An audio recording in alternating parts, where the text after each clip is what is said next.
네, 조국 법무부 장관의 부인 정경심 교수가 이틀 만에 다시 검찰에 나와서 7시간째 조사를 받고 있습니다. 지난 첫 소환 때는 건강 문제로 조사 중단을 요청한 뒤 병원에 입원하기도 했는데 오늘도 밤 늦게까지 조사가 이루어지진 않을 것으로 보입니다. 취재기자 연결해 자세한 이야기 들어보겠습니다. 박규환 기자. 네, 서울중앙지검입니다. 네, 정경심 교수 다시 소환돼 조사받고 있는데 지금이 오후 4시를 막 넘겼거든요. 상당 시간 계속되고 있네요. 네, 그렇습니다. 조국 법무부 장관의 부인 정경심 교수는 오늘 오전 9시쯤 이곳 서울중앙지검에 나와 7시간째 조사를 받고 있습니다. 정 교수는 지난 3일 처음 검찰에 출석한 뒤 이틀 만에 다시 소환됐는데요. 지난 첫 조사 때와 마찬가지로 지하주차장 직원 통로를 통해 들어온 것으로 보입니다.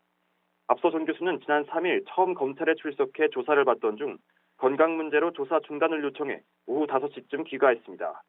이후 어제는 검찰의 소환 통보에도 출석하지 않아서 지연 전략을 쓰는 것이 아니냐는 지적도 나왔습니다.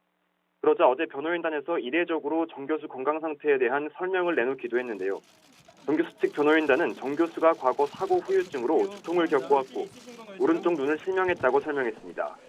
그러면서 검찰 조사 때도 어지럼증과 구토 증상을 호소해 중단을 요청했고 이후 병원에 입원해 치료받았다고 말했습니다.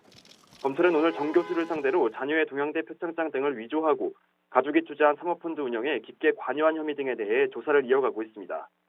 또 자산관리인인 증권사 직원을 시켜 사무실과 자택 PC 하드드라이브를 교체하는 등 증거를 인멸하려 한 경위도 확인하고 있습니다. 지난 조사 때는 오후 4시쯤 정 교수가 조사 중단을 요청한 것으로 알려졌는데요. 오늘도 정 교수가 건강 문제를 호소하고 있는 만큼 검찰 조사도 밤늦게까지 이어지진 않을 것으로 보입니다. 검찰은 정 교수를 한두 차례 더 불러 조사한 뒤 구속영장 청구 여부 등 신병 처리 방향을 결정할 계획입니다.